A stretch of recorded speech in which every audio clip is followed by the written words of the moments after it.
Buen trabajo y bienvenidos a nuestra tercera clase de Teología Sistemática. Me alegra muchísimo poder compartir este espacio con ustedes. Iniciamos este tercer segmento donde estamos tratando de esbozar la teología sistemática hablando del principio cristológico. ¿Qué significa el principio cristológico? Significa que nuestra interpretación de Dios no comienza en el Antiguo Testamento. ¿Por qué razones? ¿Se recuerdan cuando Jesús dijo, los que fueron antes de mí eran ladrones y saqueadores, por ejemplo? O también las otras palabras que el Antiguo Testamento eran únicamente sombras. Pues el teólogo que viene a alumbrar, a explicar, a darnos a entender literalmente lo que significaba aquello que en el pasado eran sombras, es Cristo. Entonces, antes de preguntarnos si Dios está en el Antiguo Testamento, nuestra pregunta es, ¿qué es lo que Jesús interpreta del Antiguo Testamento? Él es nuestra fuente principal y a eso es lo que los teólogos le llamamos el principio cristológico. Es decir, que Jesús es la fuente máxima que da autoridad al texto. No es, no es la tradición, no son las costumbres, y vemos constantemente a Jesús tachando las costumbres que se habían adquirido a través de la interpretación de la ley en el pasado. Él fue un crítico del sistema religioso de su época. Entonces, cuando nosotros queremos interpretar a Dios, Cristo es la respuesta. Antes de preguntarnos qué dice el Antiguo Testamento de Dios, es qué dice Dios acerca del Antiguo Testamento. Ese es el principio cristológico. También como teólogos tenemos que entender que existen diferentes tipos de sistemas teológicos. Después vamos a hablar de las teologías como tal, o por lo menos las más importantes, ¿verdad? Pero vamos a hablar de los sistemas teológicos. Y tanto la iglesia cristiana protestante tiene sus sistemas teológicos, también la iglesia católica romana tiene sus sistemas teológicos. Vamos a iniciar por la iglesia católica. La iglesia católica tiene un sistema basado en 4 columnas. Las 4 columnas son las siguientes. Son los elementos que tiene el sistema católico. Primero está la tradición para ellos. ¿Se recuerdan que vemos el cuadrilátero wesleyano?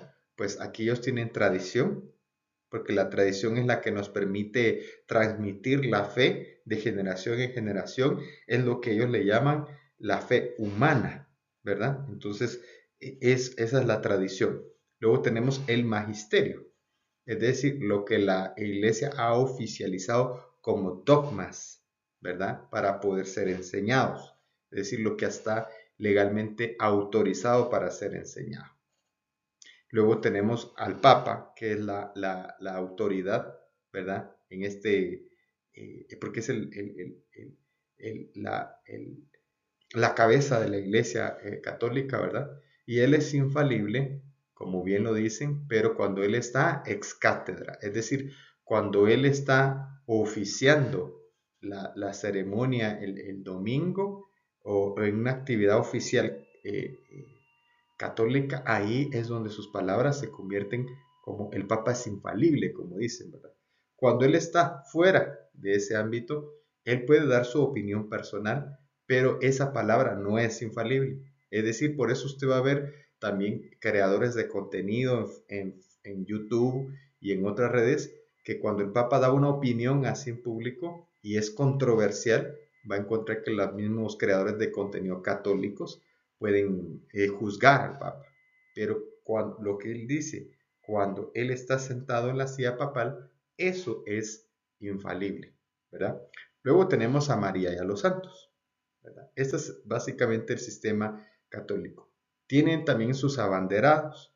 Entre sus abanderados comenzamos con el agustianismo, que es la teología o la forma de hacer teología de Agustín de Hipona, ¿verdad? Y también hay órdenes o conventos de monjes que son que siguen esta línea teológica, ¿verdad? Agustín fue influenciado a su vez por Platón. Nuestras tradiciones cristianas también están empapadas mucho del pensamiento platónico, ¿verdad?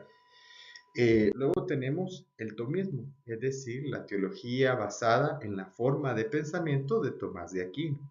Tomás de Aquino, a su vez, fue influenciado por la filosofía de Aristóteles, para que podamos ir viendo cómo se fue armando la teología. Para ponerlo en contexto, en pocas palabras, el teólogo es un filósofo de la religión, de la fe cristiana, ¿verdad? Ese es el papel del teólogo. Tenemos el pelagianismo, es decir, la teología basada en Pelayo. ¿Qué es lo que creía Pelayo? Pelayo creía que la fe y las obras se combinaban para la salvación. Cosa que después vemos que este sistema obviamente fue el que fue criticado, obviamente por la reforma, ¿verdad? Luego tenemos la teología ecuménica, es decir, unidos somos más fuertes.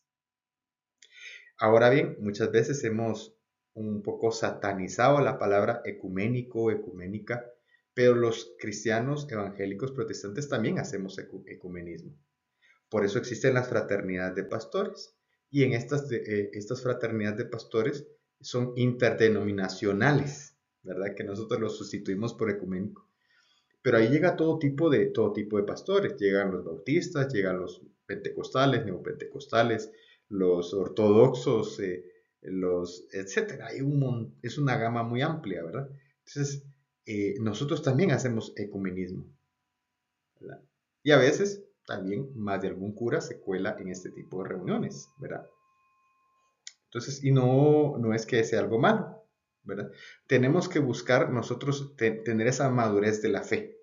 Madurez de la fe es encontrar los puntos que tenemos en común, ¿verdad? Con aquellos que comparten también nuestra fe. Como en una ocasión le decía yo a una persona, pues, católica, yo le decía, bueno, allá con ustedes Jesús murió. Y me dice, sí. ¿Resucitó? Sí, me dijo. ¿Resucitó al tercer día? Sí, me dijo. ¿Está sentado a la diestra de Dios Padre? Sí, me dijo. ¿Nació de una virgen? Sí. Entonces somos hermanos en la fe, ¿verdad? Entonces esa es la madurez de la fe, ¿verdad? Poder encontrar esos puntos de diálogo donde podamos socializar también nuestra fe y no tener miedo a poder compartir también nuestra fe con personas que no son de nuestra tradición religiosa, ¿verdad? Eso es muy importante. Porque si no, si yo los quiero obligar, que a la fuerza se tienen que convertir, a eso se le llama colonizar la forma de pensar de otra persona. Yo voy a colonizar con mi forma de pensar, tu forma de pensar, y que te conviertas en mi forma de pensar, eso es colonizar, ¿verdad? Entonces tenemos que nosotros entender y respetar. Ya cuando una persona voluntariamente toma una decisión, eso sí es diferente, ¿verdad? Pero entonces ahí es donde vamos a ir hilvanando esto. También entre las tradiciones de la teología está la teología de la liberación, que es bastante famosa en los círculos católicos, que llega a la siguiente conclusión. Todo el texto, nuestra lectura de Cristo, llega a la conclusión de que la prioridad de Dios está en los pobres y para el Evangelio. Esa es nuestra prioridad. Los pobres, para Jesús los pobres eran importantes. ¿Sí? Para Jesús y para el Evangelio, los pobres son prioridad, son mayoría. Entonces, vamos a hablar en la siguiente clase acerca de la ortodoxia griega y la rusa. Así que nos vemos en la próxima clase.